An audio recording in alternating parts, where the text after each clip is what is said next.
Our gospel reading for February the 20th, 2022 comes from Luke chapter 6, 27 through 38, continuing Luke's abbreviated version of the Sermon on the Mount. Last week we heard about the Beatitudes, the blessings and the woes. And now we hear about how we should act toward one another, how we should love one another, should do unto others as they would do unto us. We would want them to do to us. Not to judge lest we be judged. To forgive as we wish to be forgiven. To be merciful because our Father in heaven is merciful. I'd like to focus in on the golden rule. Do unto others as you would have them do unto you.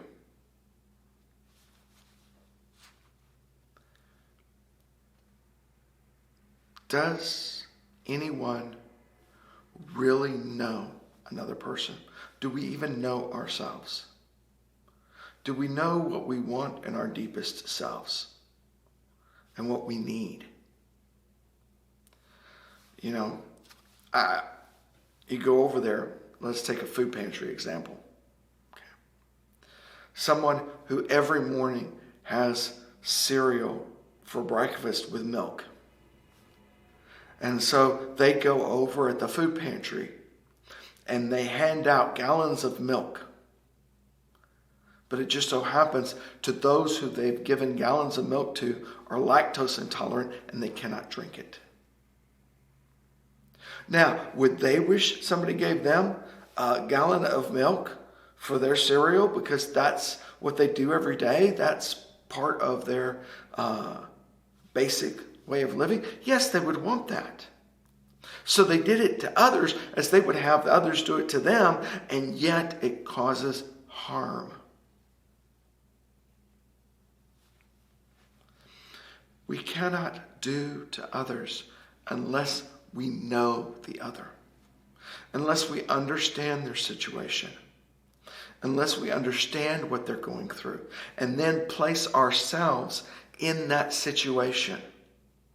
If we were going through this situation, if we had this limited funds, if this is where we live, what would I want people to do for me? If that was my place of living, if that was my situation, what would I want them to do for me?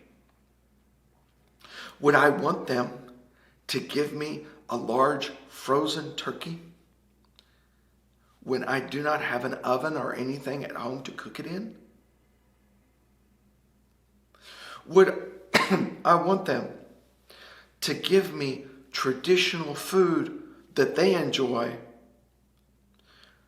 of which I'm either allergic or just don't like?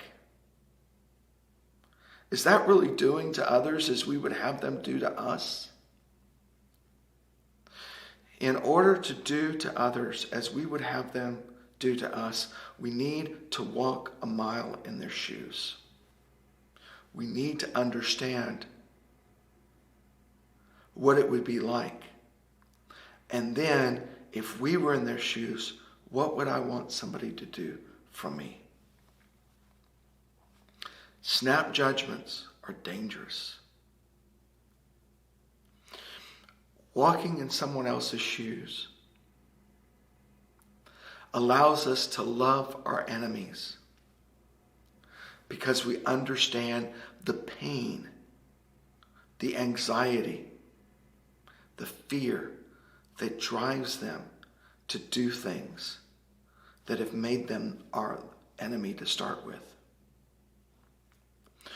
When we walk in their shoes, we don't judge, but rather we are judged by their situation and appreciate and can empathize with what they're going through. When we begin to understand, Jesus wants us to fully engage with our neighbors. not just token engagements, but to see the person for who they are, to see their pain, to share their joy, to move beyond the assumptions. Then we begin to understand love, forgiveness, mercy, justice. When we classify individuals and make assumptions based on gender, race, nationality, language, customs, physical, mental, emotional abilities, we do not love, we judge. There are some whom we can never fully empathize with because their context is so far removed from us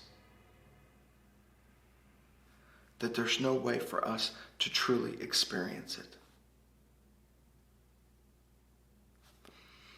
It's said when you're married that the two become one.